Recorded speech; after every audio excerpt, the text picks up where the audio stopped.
Hello दोस्तों, कैसे हैं आप सब लोग। आशा करते हैं अच्छे होंगे। स्वागत है आप सबका एजुकेशन चैनल पर, जिसमें हम देख रहे हैं बाल राम कथा क्लास 6।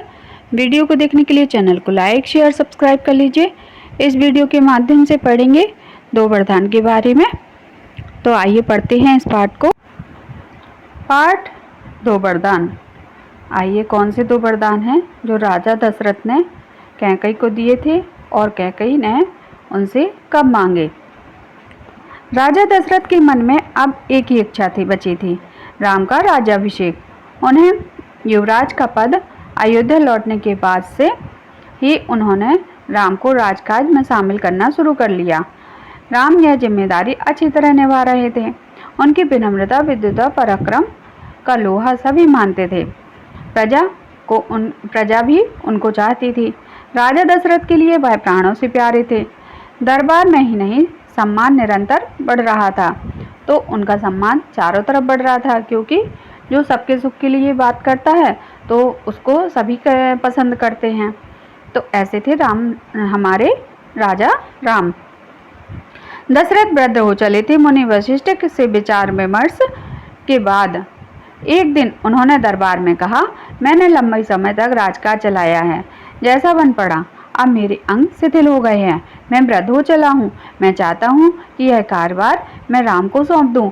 अगर आप सहमत हों तो राम युवराज पद दे दिया जाए। अगर आपकी राय इससे भिन्न है तो मैं उस पर भी विचार करने को तैयार हूँ।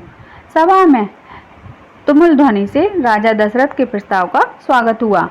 तो सभी ने राजा दशरथ के इस प्रस्ताव को स्वीकार किया। जय जयकार होने लगे। राजा दशरथ थोड़ी देर तक सुनते रहे। संतोष के साथ उन्होंने कहा, शुभ काम में देरी नहीं होनी चाहिए। मेरी इच्छा है कि राम का राज्याभिषेक कल सुबह ही कर दिया जाए।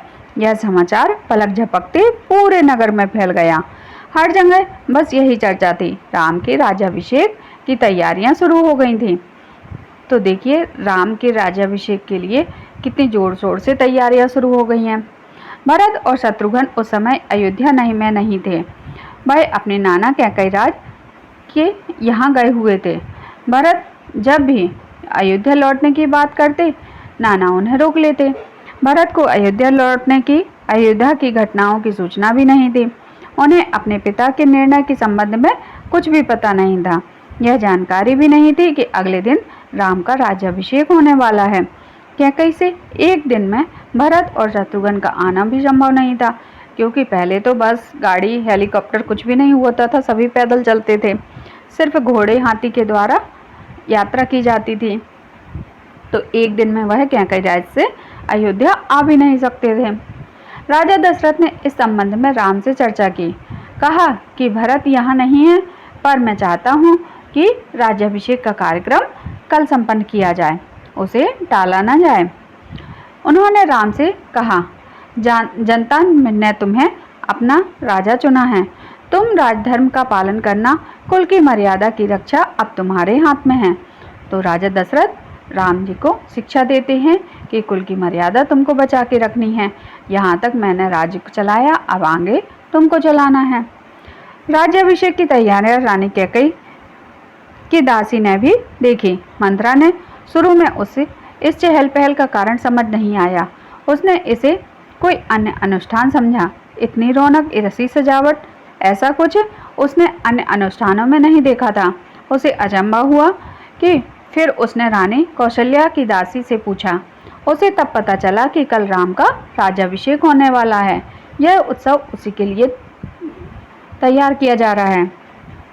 तो देखिए, कैकेयी कितना चिंता करती थी। रानी कैकेयी के बारे में मंथरा कितना चिंता करती थी कि राम का राज्याभिषेक होने जा रहा है, कितनी तैयारियां हो रही हैं। अब देखिए, मंथरा जल भुनकर कैसे कैकेयी को भड़काती है। मंथरा जल भुन गई। राम का राज्याभिषेक, उसे षड्यंत्र लगा कैकेयी के विरुद्ध। वह कैकेयी की दासी थी। बचपन से ही कैकेयी का हित उसके लिए सर्वोपरि था। उसे अपना हित मानती थी। वह कैकेयी की मुँह लगी रानी कैकेयी भी उसे बहुत मानती थी। तो कैकेयी की दासी थी मंथरा। तो रानी कैकेयी जो है वह मंथरा को बहुत मानती थी और मंथरा जो है रानी कैकेयी को बहुत मानती थी। क्रोध से आग बबूला मंथरा रनिवास की ओर भागी, सीधे कैकई के कक्ष में। वह हाँफ रही थी, क्रोध से चेहरा लाल था, भागने के कारण सांस उखड़ रही थी। उसने रानी कैकई को सोते हुए देखा। अब देखिए रानी कैकई से वह क्या कहती है जाके कि तुम यहाँ सोई जा रही हो और वहाँ राम का राज्याभिषेक हुआ जा रहा है। किसी तरह स्वयं को संभालते हुए मंथरा ने कहा, अरे मेरी मूर्ख रानी, उठ, तेरे ऊपर भयानक विपदा आने वाली है। यह समय सोने का नहीं है, होश में आओ, विपत्ति का पहाड़ टूटे इससे पहले जाग जाओ। रानी कैकई नींद से चौंक कर उठी। उन्हें मंत्रा की बात समझ में नहीं आई। बात क्या है, तुम इतनी क्यों घबराई हो? सब कुशल तो है? उन्होंने पूछा। तो रानी सोते मैं कैसे समझ पाती कि क्या होने वाला है और क्या कारण से मंत्रा मेरे पास इतनी तेजी से भागी हुई आई है। कैसा कुशल, कैसा अमंगल? सब अमंगल होने वाला है, तुम्हारे सुखों का अंत। महाराजा दशरथ ने कल राम का राज्याभिषेक करने का निर्णय कर लिया है। अब राम युवराज होंगे। यह तो बहुत अच्छा समाचार है। कैकई ने प्रसन्नता से अपने गले का हार मंत्रा को उतार कर दे दिया। मैं बहुत प्रसन्न हूँ। राम युवराज पद के लिए हर तरह से योग्य हैं। तो देखिए कैकई को तनिक भी संदेह नहीं है, तनिक भी बुराई नहीं है कि राम का राज्याभिषेक ना हो। कैकई तो चाहती है कि राम राजा के लिए सुयोग्य है, राम राज्य को अच्छे से संभाल सकते हैं, चला सकते हैं। तो रानी कैकई ने मंथरा को इस शुभ समाचार के लिए अपनी माला भी दी। रानी तुम्हारी बुद्धि फिर गई है, मति मारी गई है। सवाल राम की योग्यता का नहीं, राजा दशरथ के षड्यंत्र का है, तुम्हारी अधिकार छीनने का है। मंत्रा ने हार दूर फेंकते हुए कहा, यह षड्यंत्र नहीं तो क्या है? कल सुबह राज्याभिषेक है। भरत को जानबूझकर ननिहाल भेज दिया गया, समारोह के लिए बुलाया तक नहीं गया। तो देखिए भड़काने की बिल्कुल चरम सीमा तक जाती है।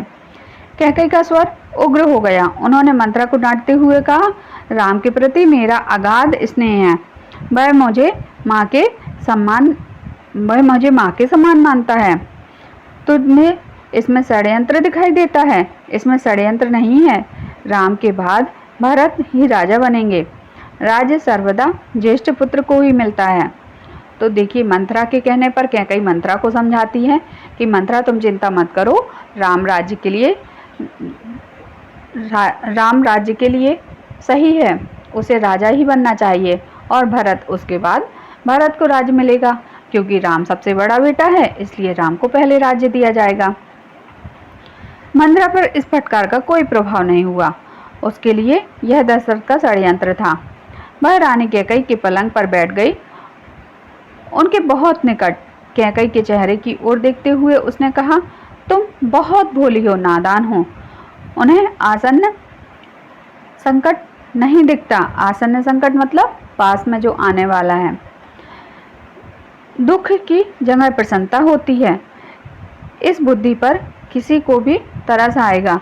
समझो रानी, राम राजा बने तो तुम कौशल्या की दासी बन जाओगी। भरत राम के दास हो जाएंगे, वह राजा नहीं बनेंगे।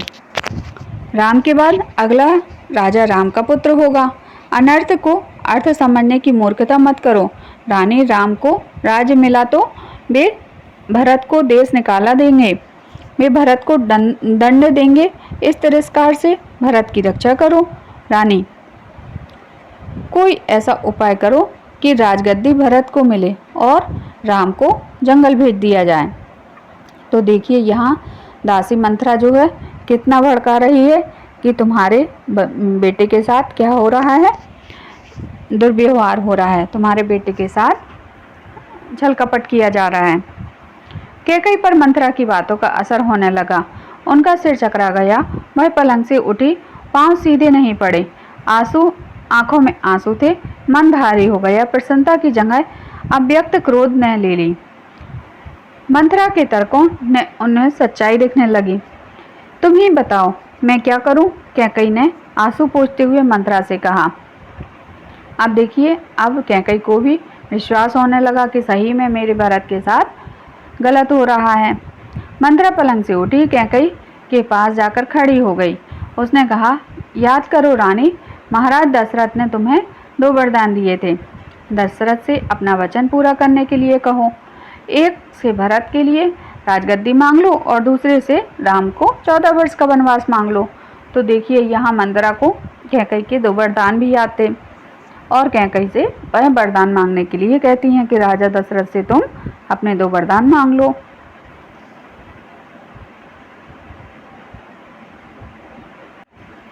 कैकई का चेहरा तमतमाया हुआ था। उन्हें मंत्रा की बात ठीक लगी। उनके मन में एक प्रश्न अब भी था, यह बात दशरथ से कैसे कहें? उन्हें रनिवास बुलाएं या प्रतीक्षा करें? मंत्रा ने कैकई के मन की बात भांप ली। उसने कहा, तुम मैले कपड़े पहनकर कोप भवन चली जाओ। महाराज दशरथ आए तो उनकी ओर मत देखो, बात मत करो। तुम उनके प्रिय रानी हो, तुम्हारा दुख देख नहीं पाएंगे। बस उसी समय तुम उन्हें पिछली बातें याद दिलाना और दोनों वचनों को मांग लेना। तो देखिए मंत्रा कैसी है कि पूरा उसने पहले से ही तैयार करके रखा है कि क्या करना है आगे, कैसे रानी को भड़काना है, कैसे राम को वनवास दिलवाना है। मैं ऐसा नहीं करूँगी, महाराज का षड्यंत्र सफल नहीं होने दूंगी। मंत्रा का लक्ष्य पूरा हो गया। चलते चलते उसने रानी कैकई से कहा, राम के लिए 14 वर्ष से कम वनवास मत मांगना। भरत इतने समय में राजकाज संभाल लेंगे। जब तक राम लौटेंगे लोग उन्हें भूल चुके होंगे। अब जल्दी करो, रानी समय बहुत कम है। रानी कैकई कोप भवन में चली गई। मंत्रा रनिवास से निकल गई। दिन भर की गहमा गहमी के बाद महाराज दशरथ ने रानियों की याद आई। तुरंत रनिवास की ओर चल पड़े। उन्हें शुभ समाचार देने सबसे पहले वह कैकई के कक्ष की ओर मुड़े। कैकई वहां नहीं थी। प्रतिहारी से पूछा, पता चला कि वे कोप भवन में है। दशरथ को चिंता हुई।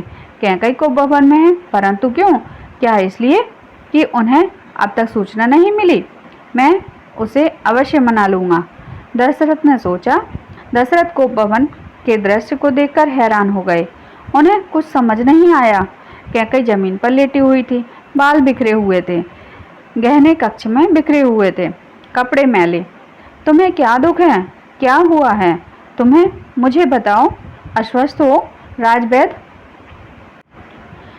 को बुलवाऊं? दशरथ ने कई सवाल पूछे, कोई उत्तर नहीं मिला। कहकर रोती रही। तुम मेरी सबसे प्रिय रानी हो, मैं तुम्हें प्रसन्न देखना चाहता हूँ। तुम्हारी खुशी के लिए कुछ भी कर सकता हूँ, कुछ भी धरती आसमान तक ही कर सकता हूँ। दशरथ ने कैकई को मनाने का बहुत प्रयास किया। कैकई उत्तर उन्हें फिर भी नहीं मिला। कैकई कुछ भी नहीं बोली क्योंकि वह कोप भवन में थी और मंत्रा ने पूरे तरीके से उसको सिखा दिया था कि तुमको तो 2 वरदान मांगने हैं। दशरथ की भूमि पर बैठ गए। दशरथ भी अब उनके पास बैठ गए।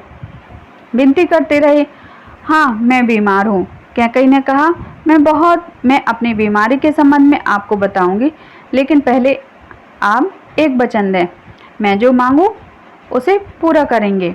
राजा ने तत्काल हामी भर दी। कहा, मैं राम की सौगंध खाकर कहता हूँ कि तुम्हारी हर इच्छा। महाराज दशरथ ने राम की सौगंध ली तो कैकई उठकर बैठ गई। आप मुझे वे दोनों वरदान दीजिए जिसका संकल्प आपने वर्षों पहले रणभूमि में लिया था। महाराज दशरथ ने हामी भरी। कल सुबह राजाभिषेक भरत का हो, राम का नहीं। कैकई ने कहा। दशरथ बहुत चक्का रह गए। उन पर वज्रपात सा हुआ। थोड़ा रुककर कैकई बोली, राम को 14 वर्ष का वनवास हो। तो देखिए यहाँ कैकई ने राजा दशरथ से दोनों वरदान मांगे और मौके का भरपूर फायदा उठाया। दशरथ का चेहरा सफेद पड़ गया, अबाक रह गए, सिर चकराने लगा, वे मूर्छित होकर गिर पड़े।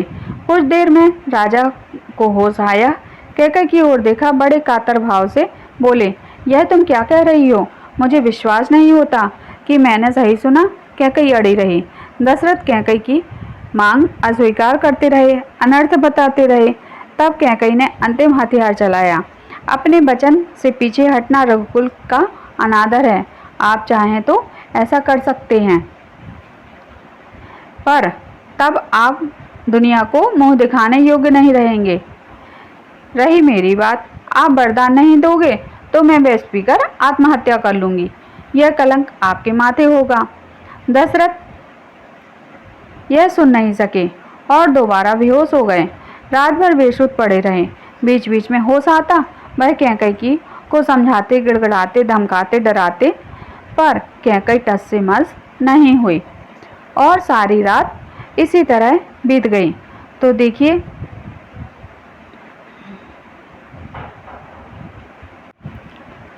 कैसे कहावत भी सही है, विनाशकारे विपरीत बुद्धि। तो यहाँ विनाश का समय आ गया था, इसीलिए बुद्धि भी क्या हो गई थी, विपरीत हो गई थी। और कैकेयी जो है अपने वचन से बिल्कुल भी टस मस नहीं हुई। उसने राजा दशरथ से 2 वरदान मांग लिए और राजा दशरथ को वो वरदान देने ही पड़े। यहाँ यह वीडियो समाप्त करते हैं। आगे की वीडियो में आगे के पार्ट को करेंगे। धन्यवाद।